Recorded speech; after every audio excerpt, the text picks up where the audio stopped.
कि आज वो हमारे नहीं हैं। उन्होंने प्रोग्राम की शुरुआत भी करवाई थी बहुत अच्छे से, लेकिन आज वो नहीं हैं। आकाश सर नहीं है, विलासा मिस नहीं है।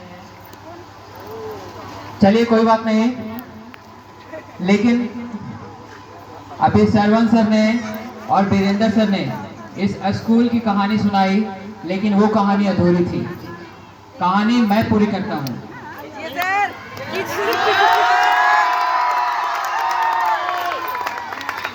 उन्होंने तो बात बताई, वो बिल्कुल सही थी कि इन दोनों ने ही सोचा स्कूल के बारे में, लेकिन आगे जो है कहानी इस तरह से चली। मैं भी इस कड़ी का एक हिस्सा हूँ। इन दोनों ने ही मुझे भी इस कड़ी में जोड़ा, उसके लिए मैं भी इनका बहुत बहुत धन्यवाद करता हूँ। कहानी शुरू हुई खेल खेल में, एक तरह से कहिए कि चलिए कुछ पार्ट टाइम काम किया जाए, स्कूल खोला जाए। आज स्कूल खुला। मैं भी एक अच्छी बात बताता हूँ कि जो सरवन सर हैं वो मेरे भी गुरु हैं, और जिनसे ये पढ़े हैं वो भी मेरे गुरु हैं। यानी कि मैं भी इनसे पढ़ा हूँ, और जिन टीचर से ये पढ़े हैं, जिनकी ये बात कर रहे थे, मैं भी उनसे पढ़ चुका हूँ। और रिश्ते में ये मेरे रिलेटिव भी हैं, मेरे जीजा जी हैं। तो आप लोग को ये बात तो पता ही होगी। तो कहानी इस तरह से शुरू हुई थी कि मैं भी ग्रेजुएशन कर चुका था, मैं भी जॉब की तलाश में घूम रहा था। तो इन्होंने ही मुझे कहा कि अगर आपको बाहर ही जाना है तो चलिए मेरे साथ कुछ काम करिए। तो एक कड़ी उन्होंने ये बताया था कि मैं एसएमएसजी में काम करने गया था।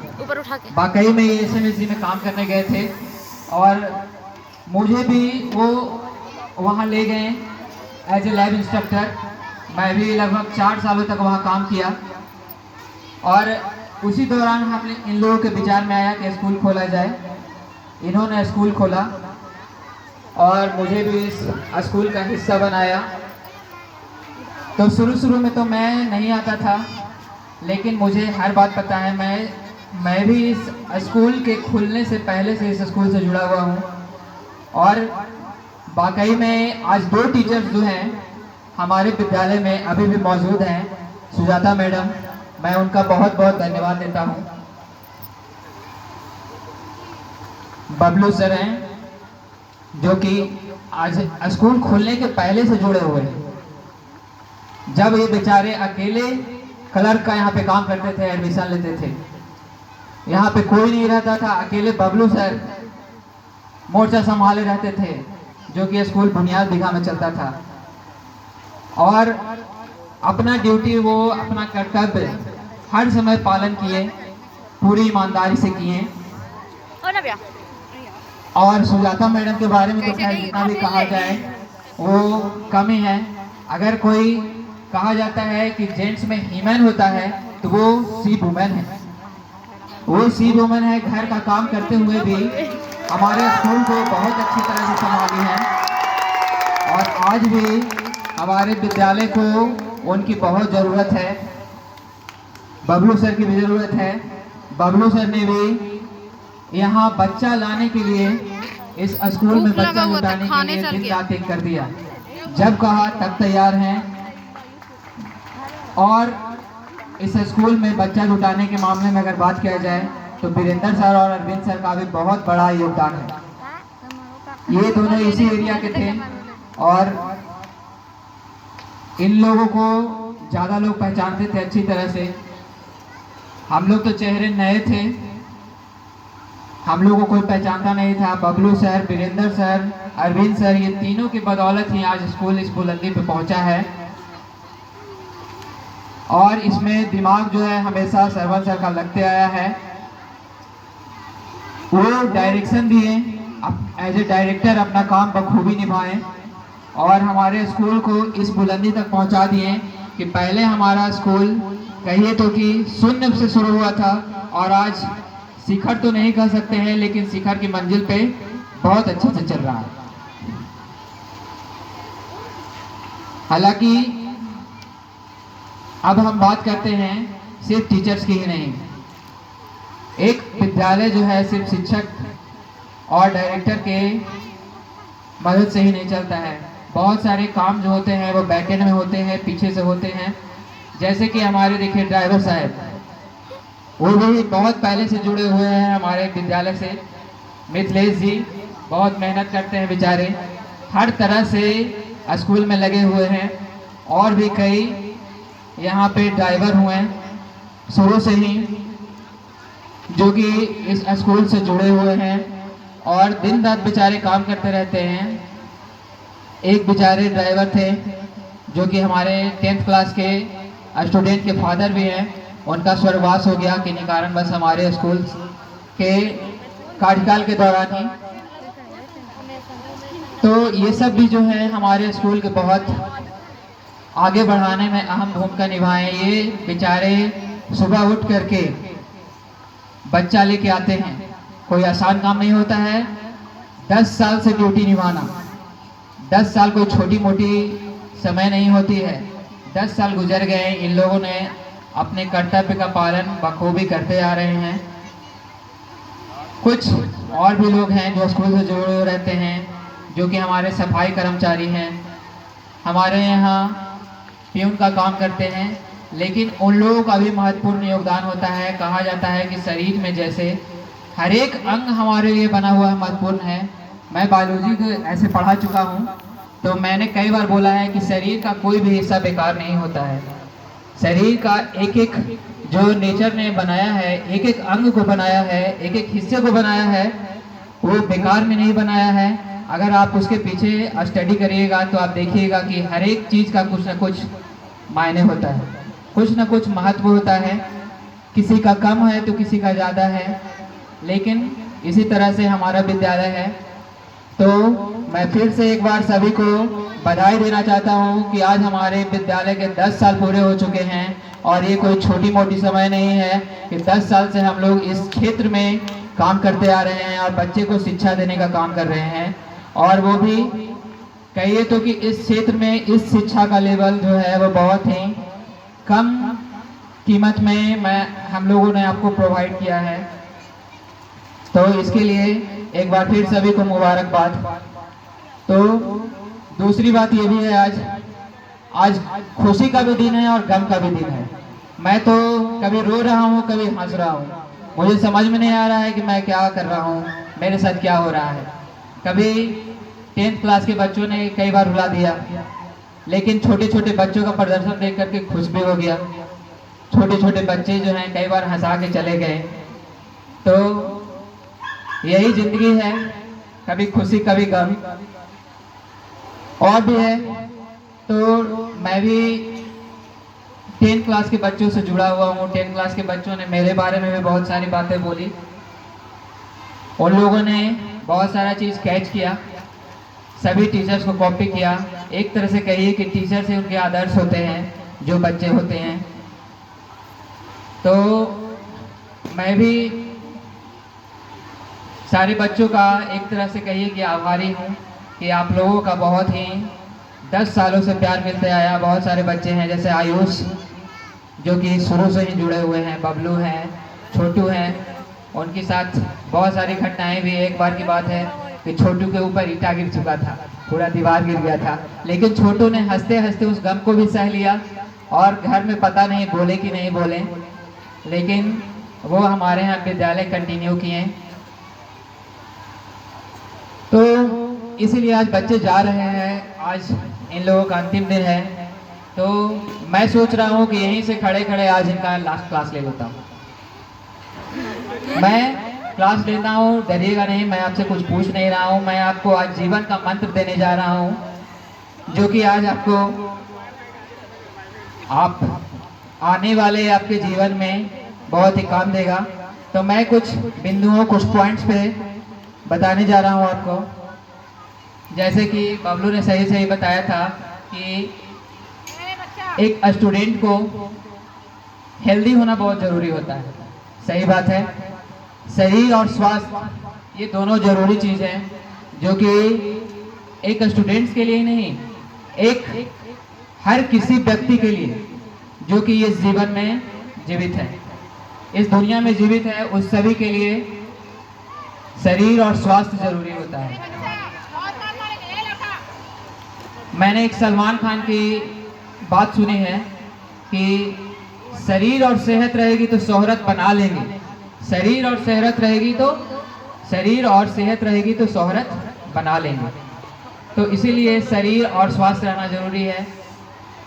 तो इसके लिए आप लोगों को अच्छा खाना पीना और साथ ही साथ सबसे ज़रूरी चीज़ आज के समय में जिससे बच्चे भटक जाते हैं और नशा करने लगते हैं, तो ये नशा का आदी आप लोगों को कभी नहीं होना है। खास करके मैं 10th क्लास के बच्चों को बोल रहा हूँ, आप इस स्कूल से बाहर जा रहे हैं, आप हमारे छात्र हैं। अगर आप आगे जाके नशा करिएगा तो हमारा नाम खराब होगा, साथ में साथ आपके पापा का, मम्मी का, गार्जियंस का नाम खराब होगा और साथ ही साथ आपके आने वाली पीढ़ी का भी समय खराब होगा। मैं खुद उसका भुक्तभोगी हूँ। चलिए, तो दूसरी बात है, दूसरी बिंदु ये है कि सेवा। दूसरी बिंदु मैं आप लोगों के लिए कह रहा हूँ सेवा। सेवा किसको करना है? तो सबसे पहले आपको अपने माता पिता की सेवा जरूर करनी है। चाहे आप कहीं भी रहिए, अगर आपको आपके माता पिता की ज़रूरत है या आपके माता पिता को आपकी ज़रूरत है तो आप हमेशा उनके लिए हाजिर हो जाइए, क्योंकि उन्हीं ने आपको जन्म दिया है, पाला पोसा है और आपके प्रथम गुरु वही हैं। और सेवा के मतलब है असहाय लोगों की, गरीब लोगों की भी आप सेवा कीजिए, या तन से, मन से, पैसे से, जैसे भी होता है वैसे कीजिए। तीसरी बिंदु है बुद्धि और विवेक। आप हमेशा अपनी बुद्धि और विवेक का काम लीजिए।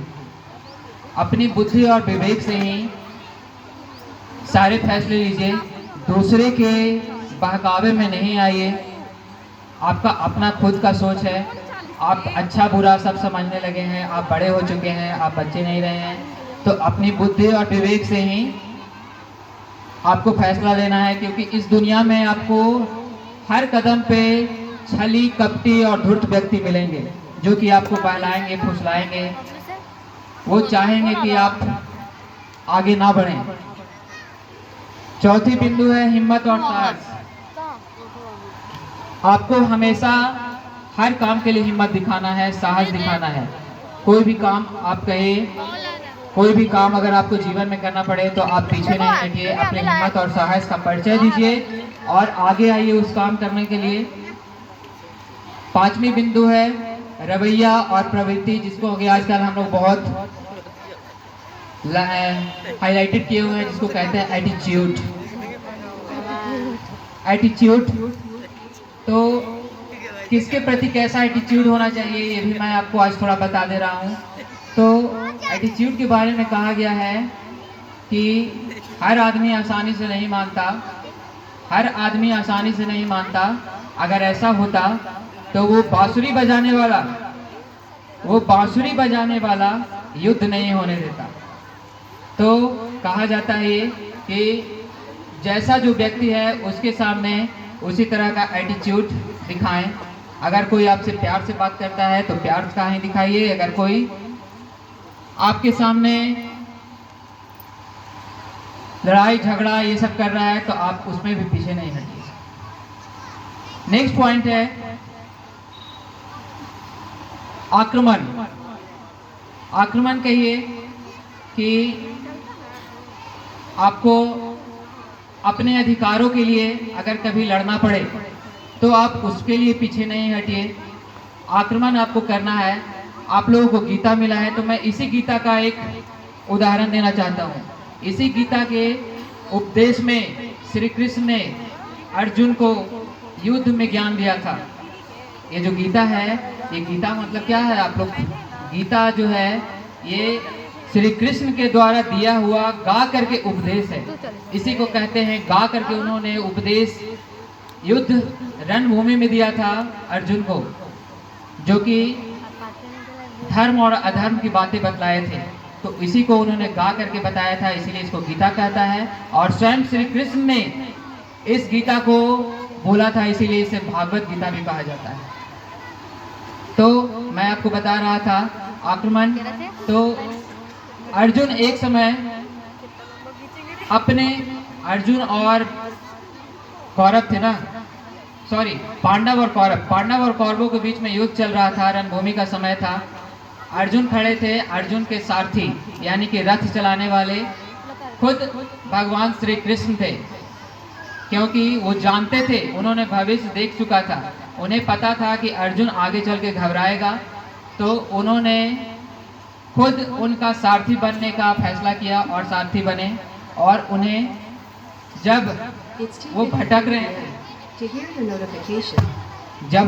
रहे थे, मतलब कि एक समय युद्ध के रणभूमि में ऐसा आया था कि जब उन्हें अपने खुद के भाई, खुद के गुरु पर हमला करने को कहा गया था, तो अर्जुन घबरा गए, बोले कि ये क्या, ये तो अधर्म है, मैं अपने गुरु और मैं अपने भाइयों पर हमला करूंगा। तभी श्री कृष्ण ने उन्हें ज्ञान दिया था कि देखो पार्थ, ये तुम्हारा धर्म है कि तुम लड़ो, तुम युद्ध भूमि में हो, तुम्हें सामने जो दिख रहा है उससे लड़ना होगा, यानी कि आपको हमेशा इस चीज के लिए भी तैयार रहना है। नेक्स्ट पॉइंट है क्रोध और खुशी। क्रोध में कभी भी कोई फैसला नहीं लीजिए। क्रोध और बहुत खुशी में लिया गया फैसला जो होता है वो अच्छा नहीं होता है। नेक्स्ट पॉइंट है आपका कर्म और लक्ष्य। अपने कर्म और लक्ष्य के प्रति हमेशा सचेत रहें, जागरूक रहें। आपका जो कर्म है, आप अपने कर्म को करते रहिए। कहा जाता है कि कर्म करते रहे और लक्ष्य की चिंता ना कर। तो आपको अपना कर्म करते रहना है। जैसे कि आपको बोर्ड का एग्जाम देना है, आप घबराइए नहीं, आप अपना कर्म जो है आप कर लीजिए। बाकी पास होना या फेल होना ये सब ऊपर वाले के हाथ में है। तो अपने कर्म के पीछे हमेशा सचेत रहें। कूलर पर रखा हुआ है। रिश्ते आप निभाते रहिए। जो आपसे रिश्ता है, जिनका आप लोगों के बीच में रिश्ता है, ये रिश्ता को बनाए रखिए। जो प्यार आप लोग आज दिखा रहे हैं वो प्यार हम लोगों से अपने बीच में बनाए रहिए।